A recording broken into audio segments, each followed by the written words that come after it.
Good morning. ప్రభువైన యేసుక్రీస్తు వారి పరిశుద్ధ నామములో అందరికీ శుభాలు. ఈరోజు మన అనుదిన ఆత్మీయ ఆహారంగా సామెతల గ్రంథము 28వ అధ్యాయం 24వ వచనాన్ని ధ్యానించుకుందాం.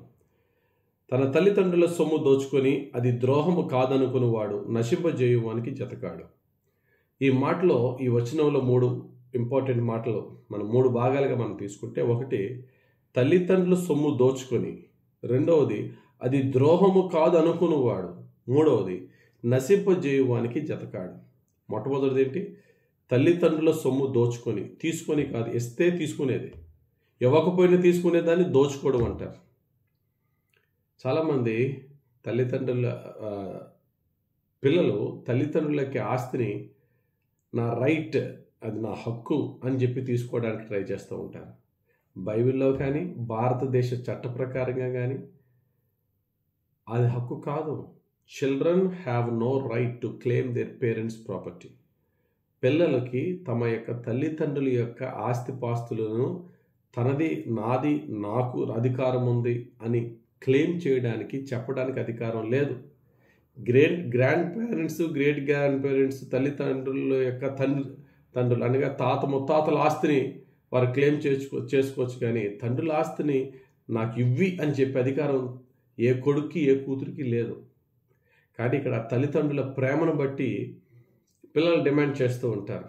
కానీ దేవుని వాక్యంలో బలపడిన పిల్లలు ఎవరో కూడా తండ్రి కష్టార్జితాన్ని, తల్లి కష్టార్జితాన్ని నాకు ఇవ్వి అని వారిని బలవంతపరచడం కానీ, లేక ఈవెన్ అడుక్కోవడం కూడా తప్పే. అది తల్లిదండ్రుల ఇష్టం. తల్లిదండ్రులు ఇస్తే ఇస్తారో, లేకపోతే వాళ్ళు ఎవరికైనా దానం చేస్తే చేస్తారు. వాటిని ఆశించడం కూడా తప్పే. ఆ యొక్క నైతిక విలువలు మనలో ఉండాలి.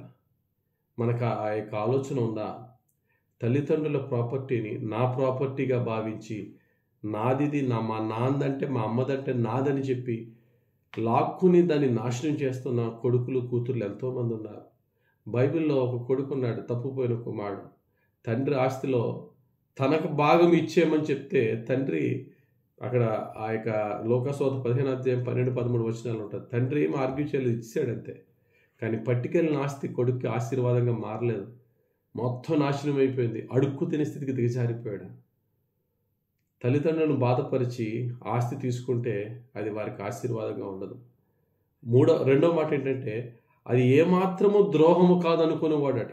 చేసింది ఒక తప్పు, దాన్ని మళ్ళీ జస్టిఫై చేసుకోవడం ఏమి తప్పు కాదు, నా తండ్రిది, మా మమ్మీది, నేను ఎలాగైనా చేస్తాను అని అనుకుంటే, మూడవ మాట వాడిని దేంతో పోల్చాడంటే నశింపజేయువానికి జతకాడు. నశింపజేయువాడు ఎవడు? సాతానుడు. వాడు సాతాన్ లాంటి వాడు, ఈక్వల్ టు డెవిల్. ఈ మాటలు మనం ధ్యానిస్తున్నప్పుడు చాలా జాగ్రత్తగా గమనించాలి.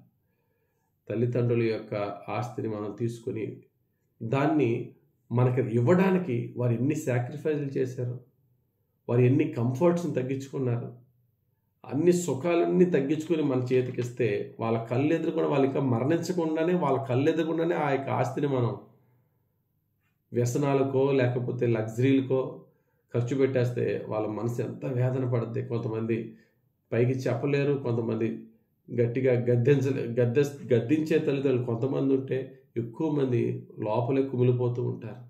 అది ఆ వ్యక్తికి, ఆ కొడుక్కి, ఆ కూతురికి ఎప్పటికీ దీవెన కాదు, వారి పిల్లలకే దీవెన కాదు.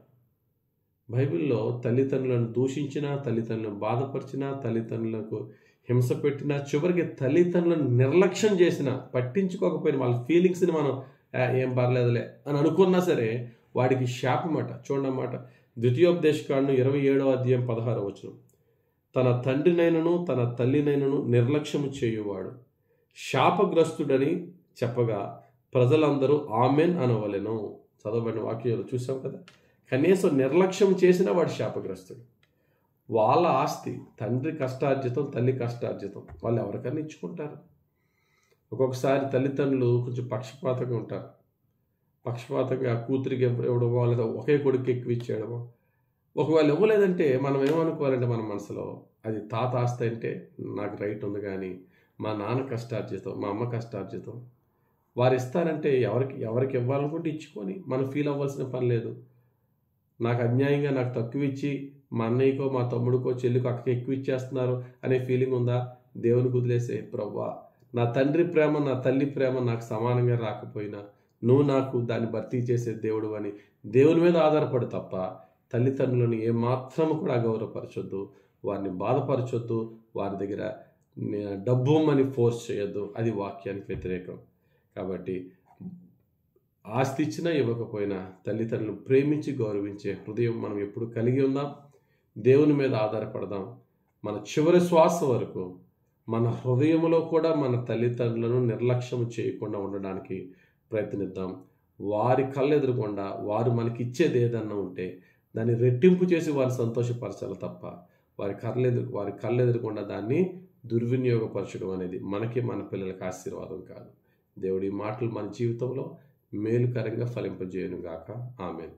పరిశుద్ధుడా, ప్రేమ కలిగిన తండ్రి, ఇచ్చిన వాక్యం బట్టి వందనాలు. ధ్యానించిన వాక్యమును మాకు రక్షణ వాక్యముగా, అయ్యా మమ్మల్ని మేలుకొల్పే వాక్యముగా, మమ్మల్ని సరిచేసే వాక్యముగా మా జీవితంలో ఫలింపజేయమని యేసుక్రీస్తు వారి పరిశుద్ధ నామంలో ప్రార్థించి వేడుకొనుచున్నాం తండ్రి. ఆమేన్. తండ్రి యొక్కయు కుమారుని యొక్కయు పరిశుద్ధాత్మ దేవుని అభిషేకం హెచ్చుగా మనపై దిగి వచ్చి మనను సర్వసత్యంలో నడిపించి దీవించును గాక. ఆమేన్. ఆమేన్. ఆమేన్. God bless you. Have a very blessed day.